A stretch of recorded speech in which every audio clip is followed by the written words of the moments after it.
I guess I'll start now. Hello, everyone, and welcome to the 5th installment of our seminar series on models, learning, and sensing in hydrology. I'll start by inviting Dr. Bakr Muhammad, the director of WIT, to talk about the main idea behind this series. Okay, thank you, Javeria. And again, I think it's a real honor for us to host Ritvik and all the fantastic speakers which we have been hosting in the past few months. As far as the series is concerned, like we have talked before, it is basically kind of a melding of minds in some sense, in which we wanted to gather people from the areas of sensing, like for example, remote sensing or ground-based sensing, people who do a lot of modeling, and then also these new ideas of machine learning and artificial intelligence, really to look at where these fields are going, especially with a focus on sustainability problems. And the center, as you all know, works mainly on areas related to water and agriculture. Now, today's event, I think, is very special because Ritvik's group actually is focused on sustainable agriculture. This is something that we are deeply interested in, and at the center we have been slowly building capacity towards enabling sustainable agriculture at small field scale and also at larger scales. And we are very much looking forward to learning from experts like him, like what is the current capability or the state of the art on monitoring these sustainable agricultural practices or enabling these practices at very, very large scales.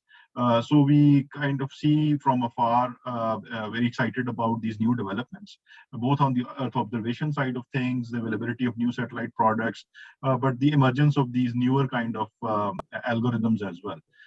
So that is really the context in which we are very eager to learn from Ritvik and colleagues, and especially other colleagues at the University of Maryland.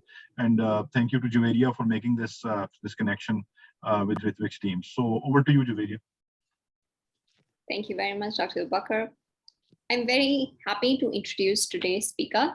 Dr. Ritvik Sahajpal is an associate research professor at the Department of Geographical Sciences at the University of Maryland. He is also the crop condition co-lead at NASA Harvest. His research expertise include the usage of Earth observation data to monitor crop yields from field to global scales, and modeling the impacts of conservative agriculture practices on soil health and crop yield. Dr. Sahajpal's research has been funded by NASA, FFAR, and USAID.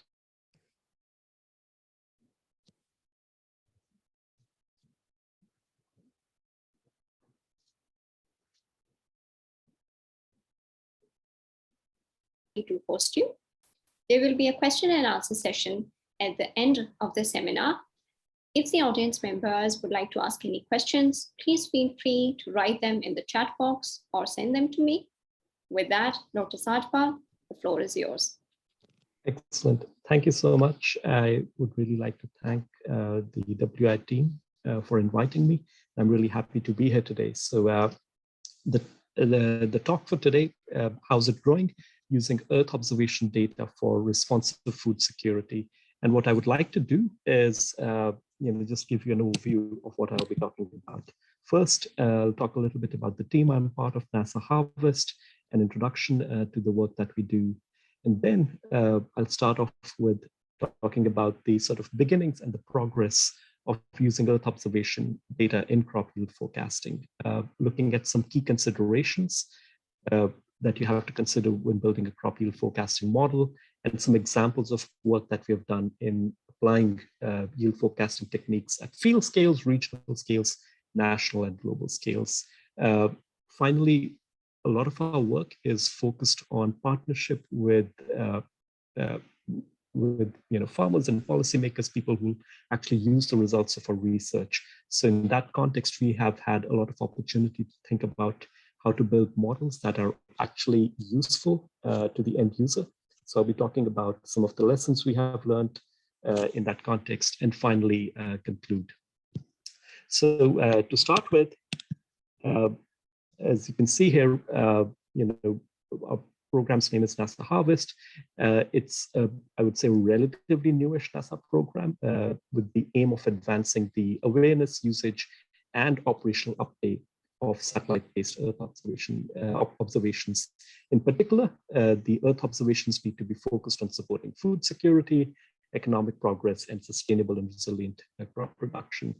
The image at the bottom is a team meeting we had pre-COVID a couple of years ago in Washington, DC. And as you can see from the map on the top right, we have projects going on at field, at national and subnational, regional, and global scales pretty much everywhere in the world. So part of the work that we do, a huge part, is actually looking at agricultural monitoring. And this field of agricultural monitoring is not new. It has been there for many, many decades, at least using satellite data. And before that, based on field surveys, for example, right? So in terms of satellite data, it got a start in the 1970s or so when several US organizations joined forces to look at crop yield forecasting for the Soviet Union. And the graphic that you see over here on the left shows you the modeling results that they got and coming in the end very close to the final Soviet Union reported yield. Okay. So a lot of these techniques, the data has existed for a while, but still things have improved over the last few decades, right? And if we were to look at the progress since the 1970s, it can basically be divided into three parts. We can look at the time component of it. We can look at the changes in terms of data, and finally, improvements in terms of models. So talking about data first, this is a paper that came out last year by Eleanor Benami, looking at some of the data products that are available for crop condition monitoring. So things like, looking at crop status, crop or environmental stresses, and finally productivity metrics.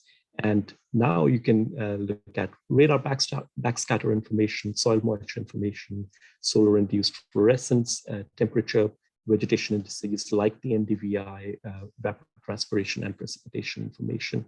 So a lot of these data sets, some of these have existed for the last several decades, things like vegetation indices, but quite a few of these are really new, like solar-induced fluorescence, and to some extent, globally available radar information is fairly new as well. So this is a very exciting time to be doing agricultural monitoring for the very simple reason that we have these new and exciting data sets coming online. Now, an important consideration when we talk about crop condition monitoring is that it has to be placed in the context of time, right? Because how can you say whether or not your crops are doing well in the present year if you don't know how they were doing previously? So another thing that has happened over the last few decades is that we have built up long-term data records of several of these vegetation indices, weather variables, soil moisture, and precipitation information. And in this graphic, you can see, so for example, Landsat, as you know, has been available since the late 1970s. MODIS data has been available for the last 2 decades or so. Temperature information has been available from a variety of sources, again, for the last several decades. So having a long-term data record for these various Earth observation variables helps us look at crop conditions in the context of how they were in the past few months, few years, and few decades. And finally, another huge improvement over the last several years has been in terms of models. Machine learning and AI has taken over the research world immensely. And this is an example of a very popular machine learning library called scikit-learn, looking at the different types of machine learning tasks that you can accomplish using that library. So taking in conjunction the improvements in data, the improvement in the availability of increased data records over time, and the immense improvement in machine learning and AI methods means that we can use this Earth observation data to build more performant models, build more explainable models, and build models for looking at crop yield and crop condition monitoring that can actually be provided to the end users, like farmers or policymakers. So what I'll do now is talk about some of the work that we've been doing using this data, using the models, and using the long-term data records, starting with a very simple sort of a dashboard that we've built, looking at synthesizing these different Earth observation variables. So what you see here on the right is a collection of these variables, including NDVI, cumulative precipitation, temperature, soil moisture, and evaporative stress index for looking at crop conditions in the Nampula district in Mozambique in 2021. Okay. And what happened in that year was that rainfall deficits since the start of the cropping season negatively affected crop yields, as you can see by the blue line indicating the below average performance of NDVI in that particular season. So this graphic was used by the FAO in their GEOCIF report for the Republic of Mozambique. And we have built these dashboards for about 100 countries globally for a variety of different crops. And we update them at this website, cropmonitor.org/tools/AgMet. So these graphics, they provide a contextualized, synoptic, objective, timely, and repeatable view of crop conditions. And we make them available on a regular basis so that food security analysts or crop modelers can look at them and gain a conceptual understanding or a qualitative understanding of how crop conditions are in a particular region and country. So in terms of the data sets that go into the production of these dashboards, we include Earth observation data sets like NDVI, evaporative stress index, precipitation forecast, soil moisture, and temperature. Now, these are all available at different temporal frequencies and different spatial resolutions. So a huge part of our work is actually bringing them to a consistent or harmonized spatial and temporal resolution so that we can build the dashboards that you see out of them. In terms of understanding what the dashboard is telling you, so here's an example. So this is looking at NDVI, and within the big plot, there are several components. You have the light gray area that shows the span of the most recent 10-year minimum and maximum values across the season. So this is an idea to get a better understanding of the variability of the Earth observation product over time. The black line shows you the most recent 5-year mean values across the season to demonstrate what the average conditions usually represent. The purple line is showing you the values from the previous season, so you can put the performance of the current season in the context of what happened last year. And the blue line shows you the values from the current season in near real time as it progresses. And we maintain the same format for the remaining Earth observation variables as well. Now, you'll also see the vertical lines.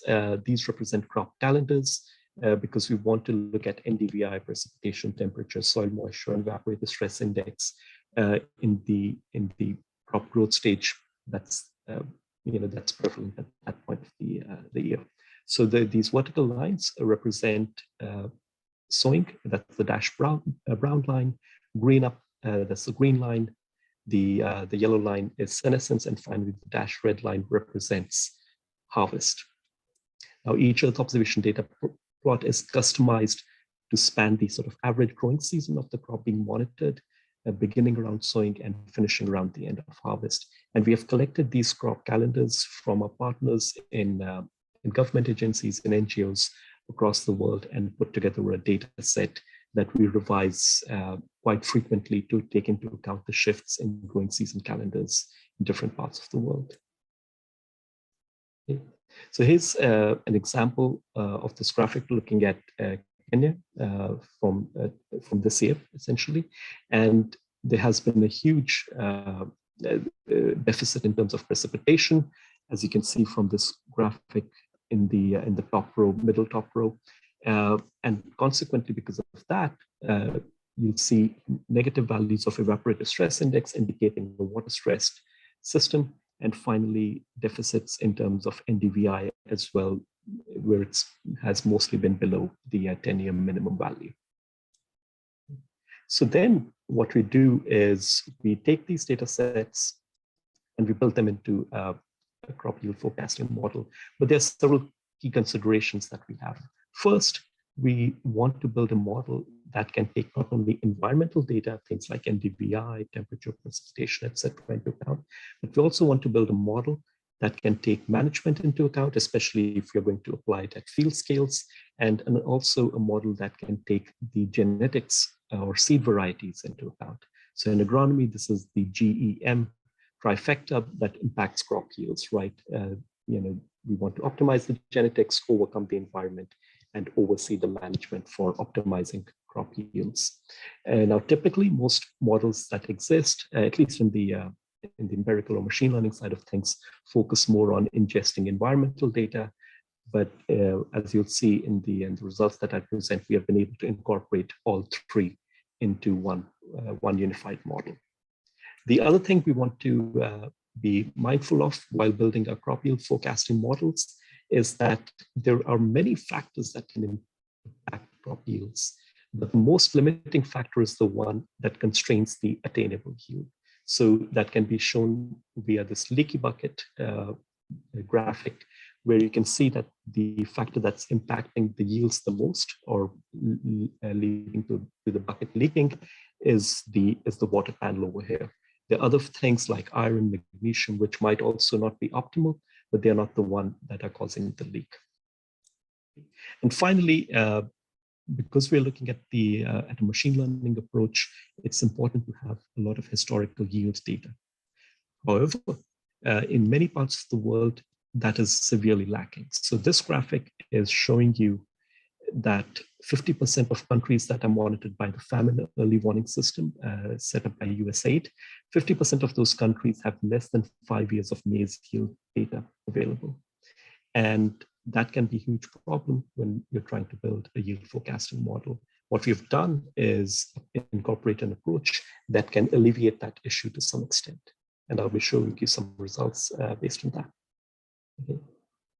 So, we have all this Earth observation data. We process it for about 100 countries globally. We don't have historic yield information for a lot of those countries, but we do have information for about 20 to 30 countries, and those are the main sort of commodity crop producers or more food insecure countries that we want to focus on.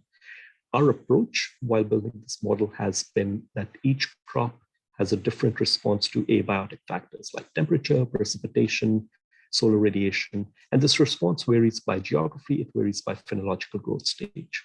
So taking this into account, we built the GEOCIF model, which is the Global Earth Observations for Crop Inventory Forecasting. It's an automated system that produces crop yield forecasts and alerts to assess crop conditions globally by applying machine learning algorithms on Earth observation data.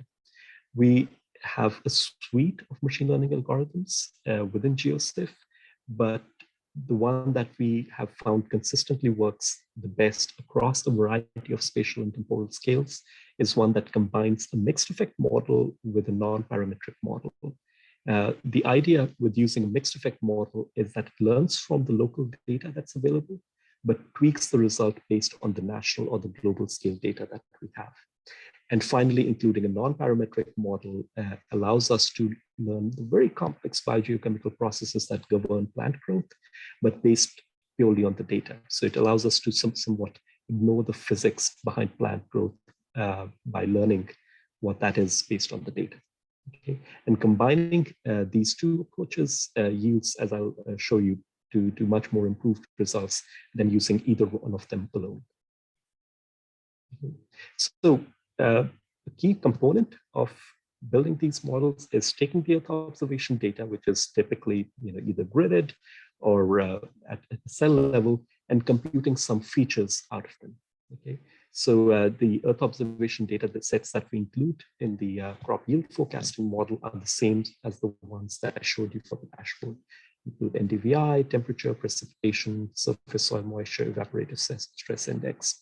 Now, we use these data sets and we compute features. A feature is just an individual measurable property or a characteristic of the phenomena being observed. Okay, and if we create informative features, that can lead to better performance for the crop yield forecasting models. And these have been loosely informed by the indices of hydrologic alteration, which is fairly common in the hydrology literature. And the features that we look at include the following. So we look at magnitude. So for example, what is the peak NDVI value? Because that has been shown to be well correlated with the end of season crop yields. We look at the timing. At what point of the growing season do you get to the peak NDVI value? We look at the acceleration and deceleration of the earth observation data. So how quickly do you get to your peak value from growth, from planting, and how quickly do you decelerate back to a low value from your peak? We look at the evenness of the signal. Is the signal really jumpy, or is it more or less consistent throughout the growing season? We look at streaks. So if you have no rainfall for, let's say, 10 days, that's not really great for crop growth. So we take those streaks into account. And finally, we look at compound events. So if the conditions are both hot and dry, that's obviously worse for crop growth than if only one of those conditions was true. Okay. So at this point, we have a model that we want to use, and we have converted data into a format that can be ingested into the model for performing crop yield forecasting. So how do we apply it? Here's an example looking at some work that we are currently doing in Kenya, and that's being put into an operational model at RCMRD with the intention of feeding or for the intention of producing food security bulletins. So this graphic here is showing you the model predicted yields on the y-axis and the government reported statistics on the x-axis for the year 2011. And the table on the right shows you various error metrics, including RMSE, Nash Circuit efficiency, and R-square values for different years. Overall, we find that we can capture the end of season yields pretty well with low values for the error metrics like RMSE. And in particular, even for years like 2011, which was a drought year, and yields were below average, we do a fairly good job of capturing the end of the season yield. Our focus now is on taking this model, which is based on the MODIS era, so starting from 2001 to present, and to take it to an AVHRR era model so that we can use the increased amount of yield data that's available in Kenya starting in 1982. And the forecasts that we do are made around the midpoint of the growing season. So that's about 2 to 3 months before harvest. Now, anytime we produce the yield forecast, we are also interested in learning what's driving that forecast. Especially important for machine learning based models, because some of the more sophisticated models can be a little bit of a black box in terms of trying to explain what's driving their outcomes. So here's an example from the Kenya 2021 maize forecast. The map you see is the yield forecast on the left, and on the right is a graphic showing you what are called SHAP values, which comes from the game theory literature in economics. And it basically says that if you had a very simple model that computed an average of the last 10-year yields, the result you would get would be 1.405 tons per hectare. But if you were to include all these other features and build a more sophisticated model, your end of season yield would actually be, the predicted end of season yield would be 1.552 tons per hectare. And to go from that really simple model to this more sophisticated model, we have this waterfall graphic, which explains the contributions of different features. So for example, the amount of precipitation at the 75th percentile led to a decrease in forecasted crop yields by 0.03 tons per hectare, or the NDVI value at the 50th percentile led to an increase in the final predicted yield by 0.02 tons per hectare, and so on. So having these graphics is really helpful for an end user to be able to see if the model is indeed telling you the right answer for the right reasons. And we've also applied this approach to different countries. So we've applied in Afghanistan, for example, getting an error at the national scale of about 5 to 6% over the last 10 years. We are currently applying this in Ukraine and Russia, looking at the impacts of the conflict there on crop production. So this graphic on the bottom right is showing you our currently estimated crop conditions in Ukraine. The red indicates poor crop conditions. Yellow is watch, which basically means that we are still on the lookout and seeing how the crop conditions will evolve over the growing season. Then we have applied this model globally.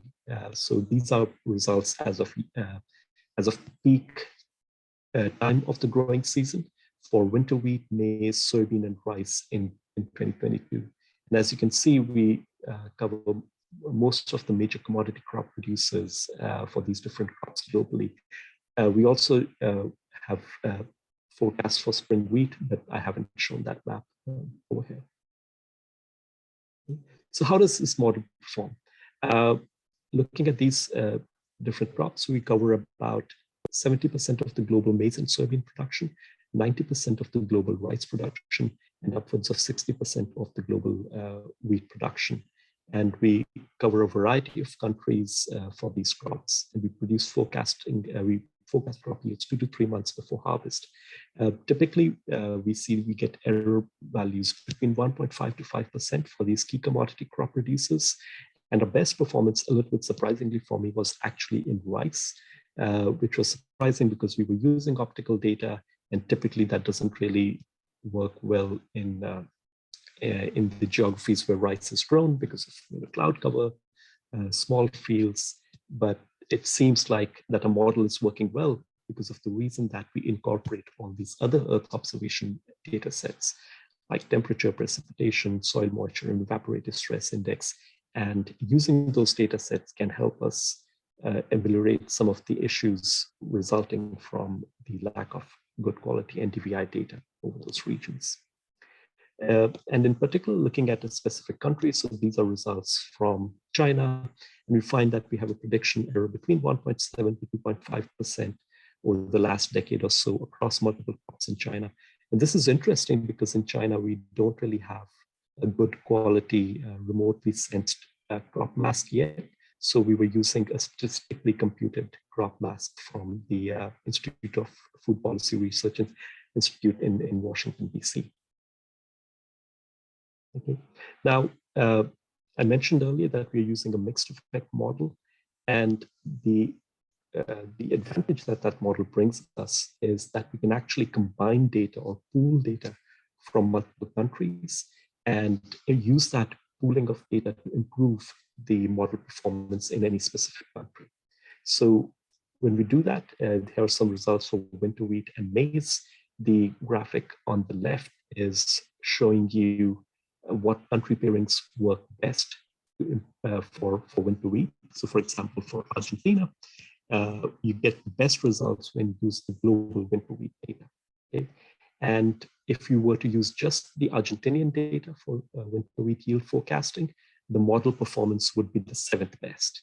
So including the global data or including data from other countries definitely has a huge benefit. And that's true generally for more or less all of the countries on this list for winter wheat.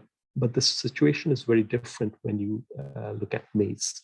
In maize, specific countries, country pairings seem to work well, right? And the reason for that is presumably because winter wheat is grown in very homogeneous conditions, but maize, you have maybe intercropping, or you have maybe soybean or other crops growing nearby.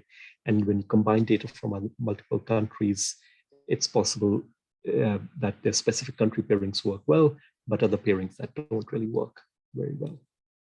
Okay. Now, in particular, what we also found is that this approach can lead to an improvement in yield forecasting model for Kenya. So when we combined maize data from India with Kenya, that led to a reduction in RMSE by about 15.1%. And more importantly, for extreme event years like drought year in 2008, we observed a reduction in RMSE by about 9.2% when we combined data from both of those countries.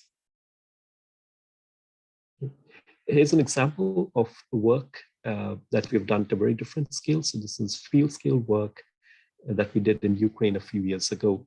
And this was informed by the fact that we partnered with an insurance company to help them reduce their essentially the travel budget and the personnel budget in terms of collecting field level data across Ukraine. So the image that you see on the bottom left is of one of the field crop adjudicators. And he sent us this picture because he was trying to go to a field, but the roads weren't really good. And he couldn't really get there. So our aim was to take the data that they had collected, get satellite data based on that, and then build a yield forecasting model, combine it with an optimization model, and figure out that out of the fields that you have, maybe you only need to visit a very small subset to build performant yield forecasting models. So we found that you could reduce the amount of fields that you visited by about 20% and still get a similar amount of performance in terms of yield forecasting. We have also entered into a partnership with a private company in Argentina, building a yield forecasting model that's now been operationalized and in the hands of farmers who are using it to look at crop yield forecasts for the fields in the current growing season. So the map on the left here is showing you the distribution of these fields for soybean, maize, and wheat. These are very large fields, close to 100 hectares, and we have about 6,000 fields for which we have yield data. And we built machine learning forecasting models using Sentinel-1 radar data and optical data from Sentinel-2 and Landsat-8. In this case, the results that you see are for soybean. And the model, the GEOCIF model, it handily outperforms the other models that we tested, including lasso regression, generalized additive models, and random forests. And we also look at, again, the different contributors that are driving this particular model. So in this case, the most important contributor happens to be the green chlorophyll vegetation index, which is similar to NDVI, but doesn't saturate as much at high biomass values. So the value of this index at the 60th percentile of the growing season, that's P60, close to the middle point of the growing season, is what seems to be driving the model performance the most. Okay. We've also applied this model at field scale using genotype information and applying it at close to 100,000 data records in the US. And we were able to improve the performance over an existing published model by reducing the RMSE by about 12% using the GEOCIF approach. Now, let's see. So, now we have this model, but I also want to talk about some of the considerations we keep in mind while building these models. I want to start off with by sharing this sort of very famous saying by a statistician named George Box that all models are wrong, but some are useful. So what makes a model useful in the context that we're operating in? Well, first, we try to apply the first law of geography. The first law of geography is that everything is related to everything else, but near things or nearby things are more related than distant things, right? And this distance is not only spatial, it can also be measured in feature space. So if you're talking about crop varieties, you could look at days to maturity or disease resistance, or you could look at environmental characteristics, for example. Now, a useful model is one that learns from all the data that's available, but it tweaks the relationship based on this first law of geography. So as an example of that, crops that are in the same agroecological zone or region should behave similarly. And similar crop varieties should demonstrate comparable growth trajectories. By using a mixed effect model, we can incorporate the first law of geography into our work. The second consideration that we have is basically what can be called the law of leaky abstractions. And the idea here is that all non-trivial abstractions to some degree are leaky. What I mean by that is we use NDVI as a proxy or as an abstraction for forecasting crop yields, right? It's an abstraction because it abstracts away the vastly complex photosynthetic machinery that produces plant growth and food, fuel, or fiber. But this abstraction is leaky, right? And I'll give you an example of that. So our approach is to build a useful model that combines complementary data sets to plug the leaky NDVI abstraction. As an example of this leakiness, consider the locust issue that happened in East Africa in 2020. So there was a huge amount of precipitation that fell, and this in turn led to conditions which attracted these locusts and they devastated crops all across East Africa. However, if you were to look at the NDVI anomalies, you'll see that it's way above average as a result of the increased rainfall and the increased soil moisture. However, because the end of season crop yields were really bad, that indicates to us that the NDVI abstraction had leaked and you couldn't really use the NDVI information to predict end of season crop yields. So what some folks did was that they used wind data to forecast the prevalence of locusts and use that information to see what would happen to end of season yields. Right? And the idea here was that desert locusts are passive flyers, they just sort of drift with the wind. So using high quality wind data from NOAA enabled these researchers to build accurate predictions of where the locusts will go and at what time, and then use that information to improve the yield forecasting approaches. Okay.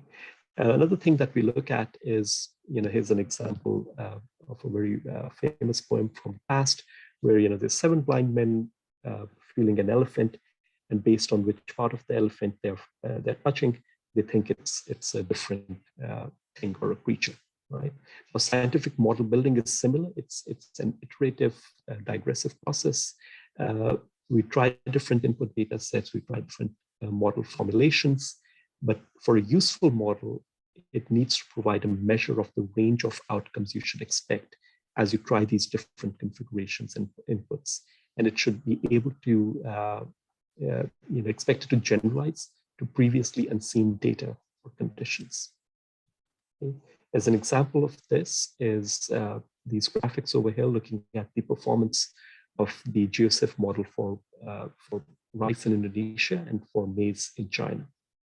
What I mean by the model generalization that I mentioned is that we want to take a model and apply it in a location or at a time where it has not been trained.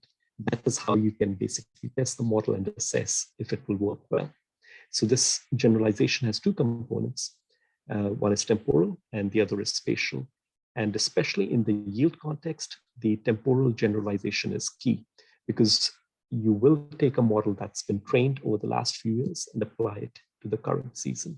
So for all of our modeling work, we do extensive temporal validation in order to assess how well the model is performing. And that's why for all our error metrics, we have these plus minus values so that you can tell that not only is the model performing well or performing poorly overall, but what sort of variability do we have when we look at the model performance over time. Okay. Another thing that we consider is that there's no one sort of silver bullet in terms of a modeling approach. There's a lot of trade-offs. And looking at game theory literature, it provides the concept of a Pareto optimal solution, which basically says that there is no single way of improving any objective in a multi-objective problem without degrading at least one other objective. Okay. So our approach is always that we look at an ensemble that explores this Pareto optimal frontier. So as an example, again, with the yield forecasting work that we've done in Argentina, we have looked at a variety of satellite data sets and a variety of models and tried to explore what's the strength of each and every different model. So for example, we get the best performance in terms of R-square from the GEOCIF approach over here. But we might, if we want to emphasize more on the explainability side of things, we might want to opt for something like the generalized additive models, which are much more explainable. But then you do lose out on the performance side of things. But by having both of these models in our suite of models that we test, it allows us to explore the trade-off between high performance and high explainability. So finally, to conclude, I presented to you today about the GEOCIF model and the yield forecasting work that in general we are doing at NASA Harvest. It's a very versatile tool for crop yield forecasting for a range of geographies, agroecological zones, field sizes, crops, and crop varieties. The mix of effect approach that we use in GEOCIF can be used to improve model performance in extreme event years. And even in particular in data limited environments, we can combine data from other countries to obtain yield forecasts, which might not be otherwise impossible. In particular, the work that we're doing in Afghanistan, we have very limited data availability. And by combining data from similar sort of agroecological zones, we have been able to improve the performance of the yield forecasting approach there. And finally, yield forecasting is one component of looking at the food production in a country. The other key component is cropland crop type mapping. And we have ongoing efforts to develop in-season cropland and crop type maps globally. So that's about it from me. Thank you so much for your time, and I'm happy to take any questions. Thank you very much, Ritvik. That was a wonderful presentation. We'll move towards some questions and answers. And I'll invite the audience members to please share their questions in the chat box. While the audience is thinking up their questions and typing them, I think I'll begin with my own questions. So in the beginning, there are a couple of variables that you talked about, particularly the concept of solar-induced fluorescence. And it has always intrigued me quite a lot. Could you perhaps elaborate on what exactly solar-induced fluorescence is? And then how is it related to agriculture?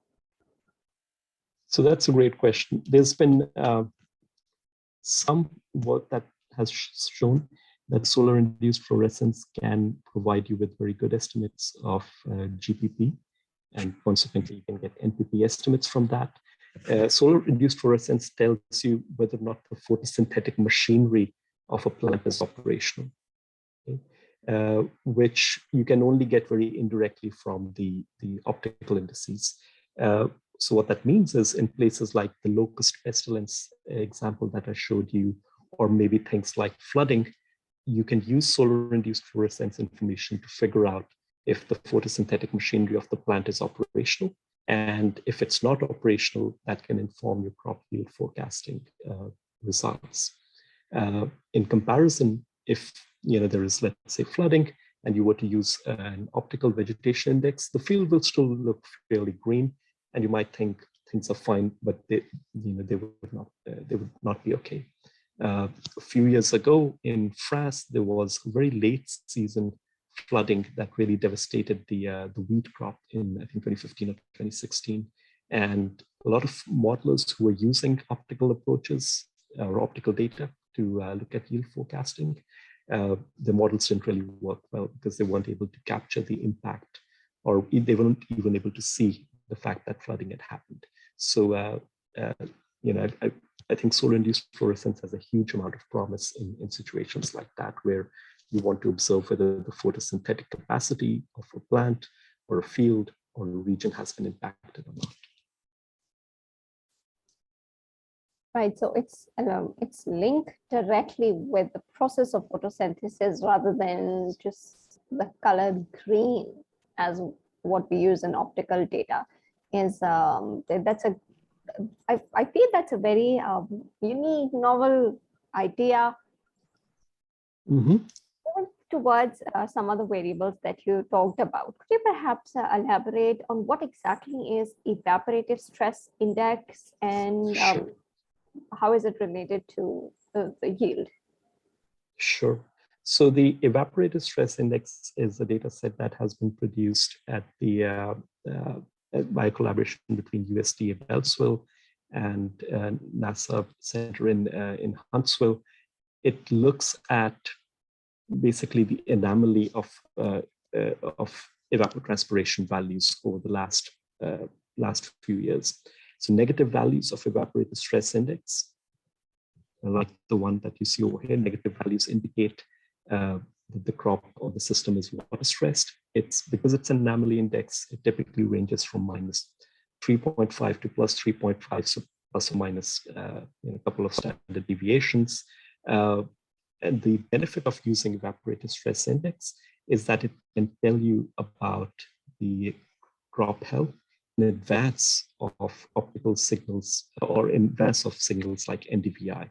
So people who developed evaporative stress index, they have shown that if you have a flash drought, so a sudden onset of hot and dry conditions, you can see that in the evaporative stress index data about 2 to 3 weeks before you can see the impacts of that flash drought in the NDVI signal. And what we find is in places like Eastern Africa, where the NDVI signal might not be very clean because there's intercropping, the field sizes are really small, so the NDVI signal is usually not the similar one that you might see, let's say, in the US. In places like that, having evaporative stress index is really helpful because the intercropping of the field size doesn't really impact the performance of this particular signal.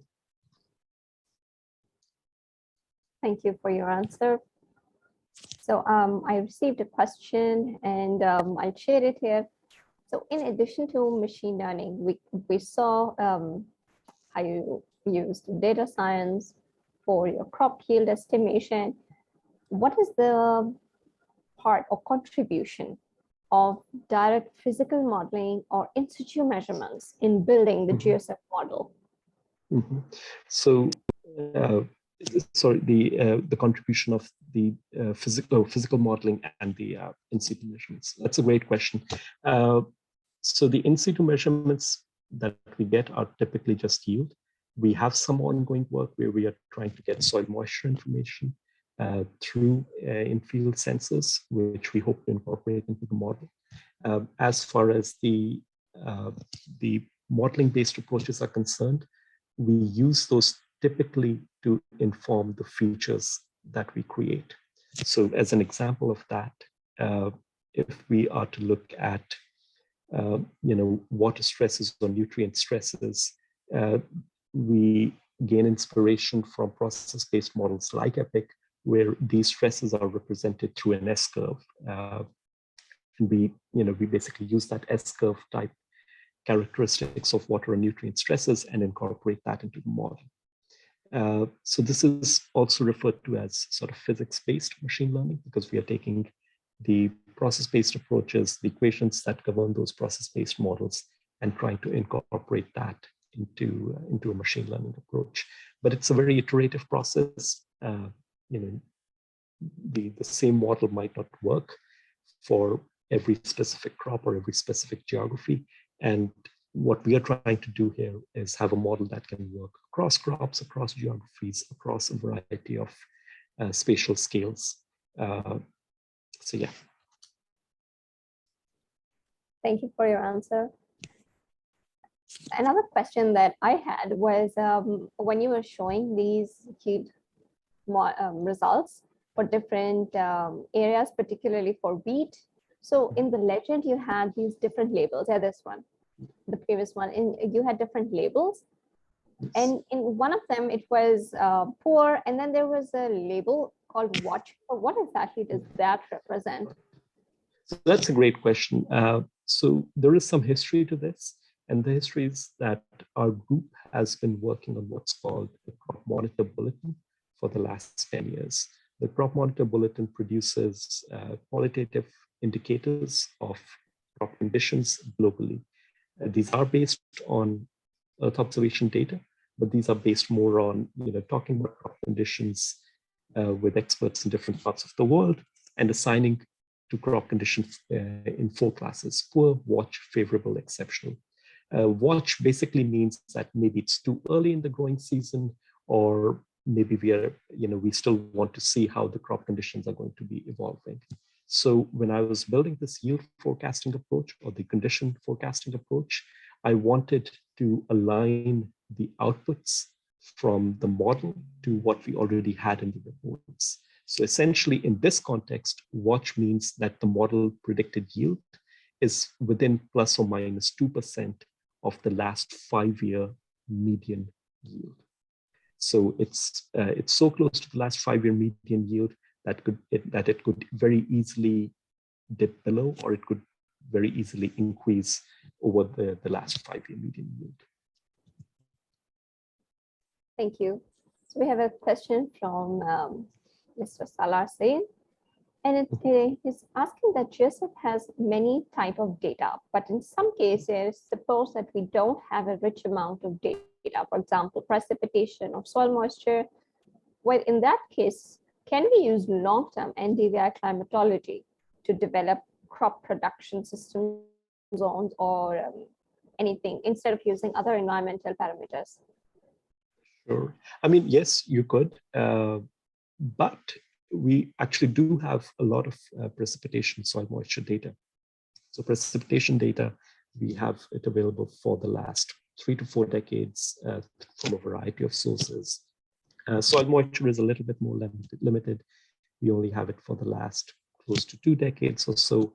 But for developing crop production zones, I think that could potentially be adequate. And also given the fact that typically with NDVI climatology, you'll be using MODIS data that's available from 2001 onwards. So I think perhaps and this is something that I'm interested in, is that, for example, when you were talking about the case in Kenya where there was a locust attack and the crop was destroyed. So yeah, in those cases, when we are using data, historical data, in which there are these sort of anomaly events embedded, can we use such sort of data sets to accurately predict what the crop yield would be for the coming season, considering that in this year, those anomaly events may or may not happen? Yes, so that's a great point. So yes, we can do that. And that's why we need long-term data records, right? Because we need a mix of conditions. We need years where there were anomalies, maybe there was locust attack, or there was too much flooding, or there was a drought. And then the model will look at the conditions in the present year and basically try to match up what those conditions, the closest year in the past was, right? So ideally, we want to have a variety of conditions represented in the model. The problem happens when we encounter a condition that the model has never seen before. And that's where maybe process-based models have an edge over machine learning-based approaches, because a machine learning-based approach, if it encounters a situation it has never seen before, it won't really work very well. But depending upon the condition, process-based models might. Right. And not just in terms of physical modeling, but what would you say about the importance of in-situ data that can be collected locally, regionally, and their value to GEOCIF? It's huge, because especially for field scale yield modeling, it can really help us look at what the end of season yield is going to be like. And in this context, we're also actually doing work with FAO in Malawi, Namibia, and Kazakhstan currently, where we are collecting in situ data in terms of crop cuts and using that to build a statistically relevant framework for production monitoring for the entire country. So the value of that for us is immense, especially yield, but also ancillary or related quantities like soil moisture. Thank you for your answer. Here I'll open the floor again to fellow panelists or audience members. If you have any questions, now is the time to ask away. So I have a question, if I know. First, thank you for this great presentation. I think this was very, very insightful.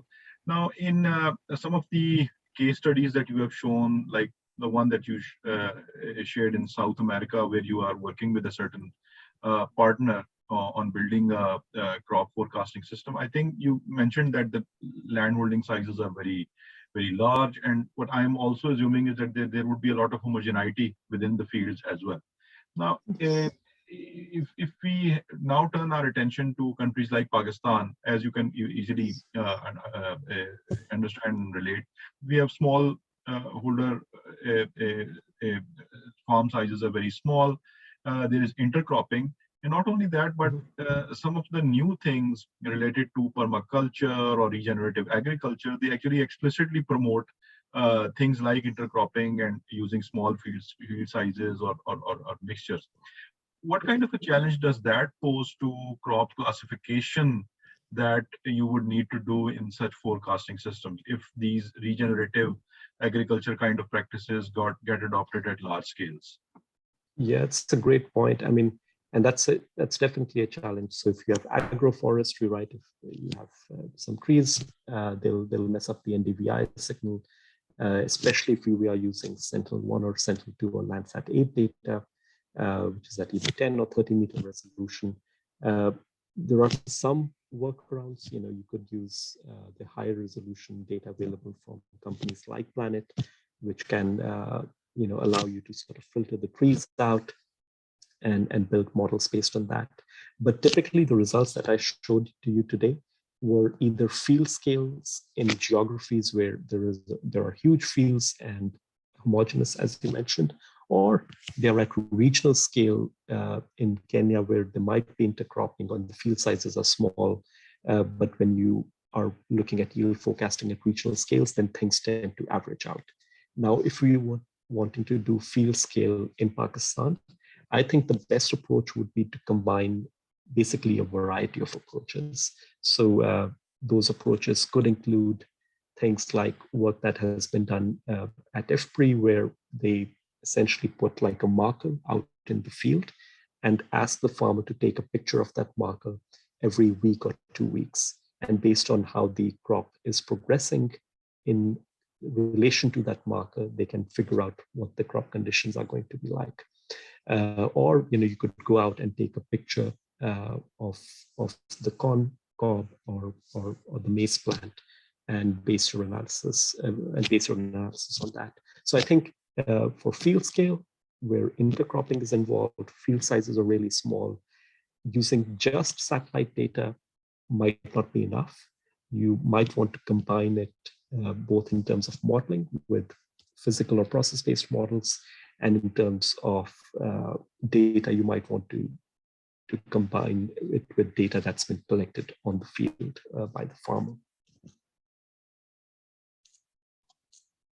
That's a great point. And can you elaborate just a little bit on like what is the state of the art at the moment regarding these crop classification technologies? Like given whatever satellite data products that we have and the algorithms that you have at your hand, I mean, at what scales can you do very good quality classification?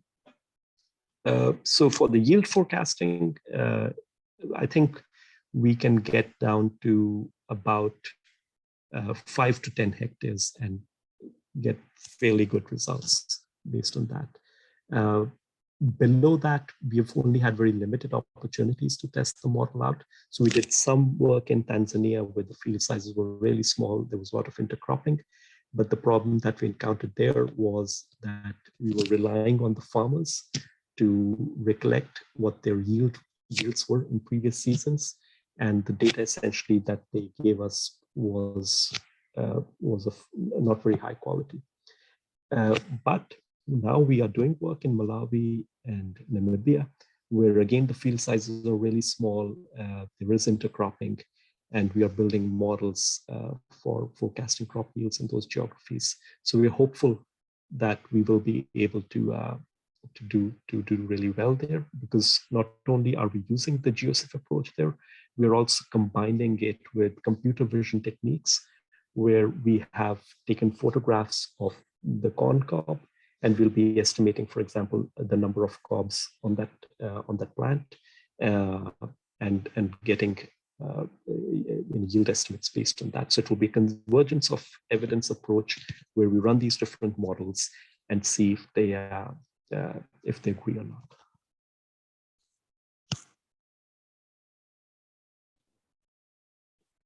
Thank you for your answer. We've reached the end of our seminar. Thank you very much to all the audience members who joined us. And please join us again for our next seminar, which would be on June 15th.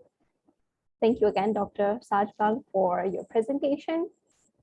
Here we would just ask you to stay on for a few more minutes so we can have a chat with among the panelists. And for the audience members, we hope to see you again next time. Thank you very much.